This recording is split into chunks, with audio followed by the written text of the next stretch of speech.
Welcome back, everybody, to the deep dive. Ready to go deep on another fascinating topic. Always. Excellent.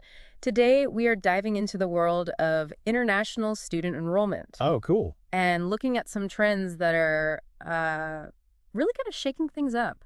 We've got data from a big global survey of universities and some insights from some experts in the field. Nice. So hopefully by the end of this deep dive, we'll all have a better understanding of what's going on out there. Yeah, I think a lot of people think international student enrollment is just this steadily growing thing. Yeah. More students every year, Yeah. but it's actually a lot more dynamic and influenced by so many different factors. Yeah. And those factors are changing all the time. It's definitely not as simple as it seems on the surface. No, not at all. And speaking of things not being so simple, the big headline here is that there's been a significant drop in international student enrollment. Yeah, I was just reading about that. Postgraduate programs seem to be taking the biggest hit, Wow. especially in these popular destinations like Canada and the UK. Canada saw a 30% decline in international postgrad students. 30%. Yeah, 30%. Wow, that's a lot. It's huge. Yeah. And it's important to remember that we're not just talking about numbers here, right? These are real people with dreams and aspirations. Absolutely. You know, they bring so much to a country, diversity, talent, the economy. Yeah. And when you see declines like this, it makes you think about those long-term impacts. Yeah, definitely.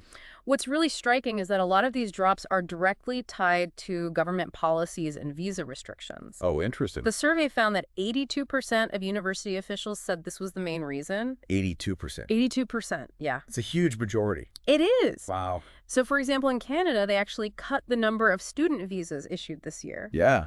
And that seems to have had a direct impact on their enrollment numbers. Makes sense. Almost every Canadian university official pointed to that as the main culprit. Wow, so these policy changes, they're happening in the context of all these like larger global shifts too, right? Right. It's not just happening in isolation. Yeah, you know, you might think that students who can't study in, say, Canada would just choose another country. Right, pick a different destination. Yeah, exactly. But that's not actually what we're seeing. So they're not just changing destinations, they're just like hitting a roadblock and stopping. Yeah, it's like they're putting their plans on hold. Yeah. What we're seeing is that a lot of students are either delaying or completely canceling their plans to study abroad. It suggests that maybe there are these broader anxieties at play. Like what? I don't know, maybe about the global economy or changing immigration policies worldwide.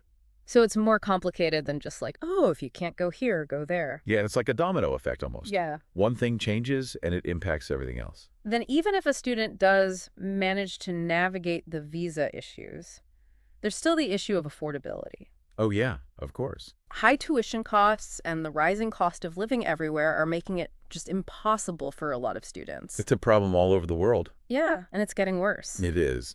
Imagine working so hard your whole life to get accepted into a great university and then realizing you can't afford to live there. Yeah. I can't even imagine. It makes you wonder if international education is becoming something that's only available to the wealthy. It's a good question. And that goes against the whole idea of, you know, global exchange and opportunity. Yeah, it does. So how do we balance a country's needs with the aspirations of these students? That's a really important question. You know, countries have concerns about things like housing immigration, Of course. but completely shutting down opportunities isn't the solution. No, it could be really detrimental. We need a more balanced approach. Absolutely. So we've got these visa restrictions making things really tough. Yeah. And then even if you get through that, you've got this wall of costs to deal with. Yeah. And it doesn't stop there either. There's more. Yeah, we haven't even talked about language proficiency yet. Oh, yeah. Language. It seems obvious, Yeah. but it's often overlooked. And the data in our sources actually reveals some really interesting regional differences in how universities are perceiving this. Oh, that's interesting. Yeah. So let's dive into those nuances and see what we can learn. Okay, sounds good. Globally, 62% of university officials said that English proficiency is either a small or a significant issue for international students. Okay, so that's a pretty big chunk of them. But you mentioned some interesting regional differences. Yeah, like in the UK, 77% of university officials said they were concerned about it. That makes sense. The UK usually has pretty high language requirements. Exactly. But then you look at a place like Africa, Yeah. and almost 25% of universities said that English proficiency is a major issue for incoming students. Wow. That's a huge difference. Yeah, it's a big challenge for those students. It really highlights how something like language can be a huge barrier for some students, but not others. Absolutely. And it shows that there's a need to invest in language training and support for students in those regions.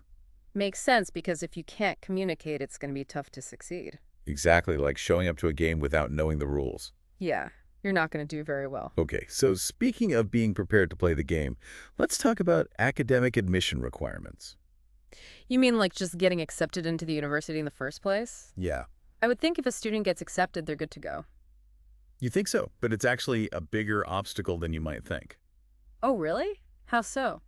Well, again, there are some interesting regional differences. Okay. Like in Africa, 74% of university leaders said that meeting admission requirements is a problem. Wow, that's a lot higher than that global average we were talking about. It is, and age is pretty high too. Yeah.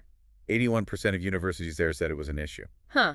So it's almost like there's a mismatch between what universities want and what students are prepared for. Yeah, that's a good point. Like maybe the way they're taught or the subjects they focus on don't line up. Exactly. We need to find ways to bridge those gaps, maybe with bridging programs or more flexible admissions. I agree. It's like that saying, if you judge a fish by its ability to climb a tree, Oh, yeah. we need to make sure we're evaluating students fairly based on their backgrounds. Absolutely. And on the other hand, only 57% of Canadian and U.S. universities said this was a big issue. Oh, that's interesting. Why do you think that is? Well, maybe those countries just have more experience with international students.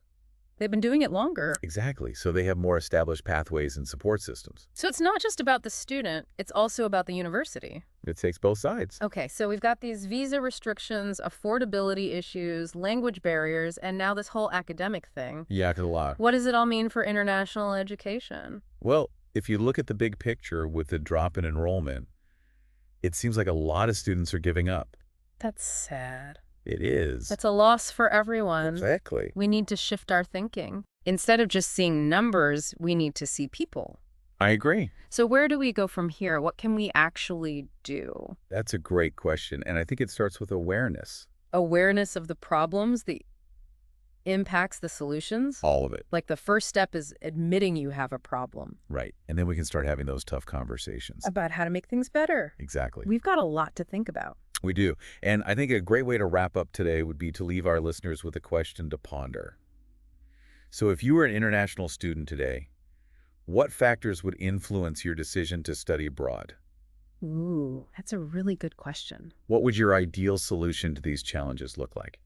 Yeah, because like you said, it's not just about pointing out the problems, right? Right. It's about finding ways to actually fix them. And make things better. Yeah, and I think the future of international education really depends on us being able to find solutions that work for everyone. I agree. It's definitely a complex issue with no easy answers. But it sounds like just having these open and honest conversations is a good place to start. It is, for sure. Right. We need to get policymakers, educators, students, communities, all talking to each other to find solutions. And maybe part of that is just shifting our perspective a bit. Yeah, I think so. Instead of seeing international students as just numbers, Okay. we need to recognize their value as individuals. Exactly. Their unique experiences, their perspectives, all the things they bring to the global community. It's about creating a system that welcomes and supports them. It makes them feel valued. Because ultimately, I think everyone benefits from a more diverse and interconnected world. Couldn't agree more. Well, this has been a fascinating deep dive, I think, It has. into the world of international student enrollment trends. Really interesting data. Yeah, we covered a lot. We did. Visa restrictions, affordability, language barriers, Right. academic preparedness. A lot of challenges. It's a complex issue, It is. but I think it's one that deserves our attention. Definitely. So thanks for joining us on this journey. And remember, Keep asking questions. Keep learning. and keep diving deep. Who knows? Maybe you'll be part of creating the solutions. Yeah, the possibilities are endless. They are. Well, that's it for this episode of The Deep Dive. Thanks for having me. Thanks for being here. We'll see everyone next time.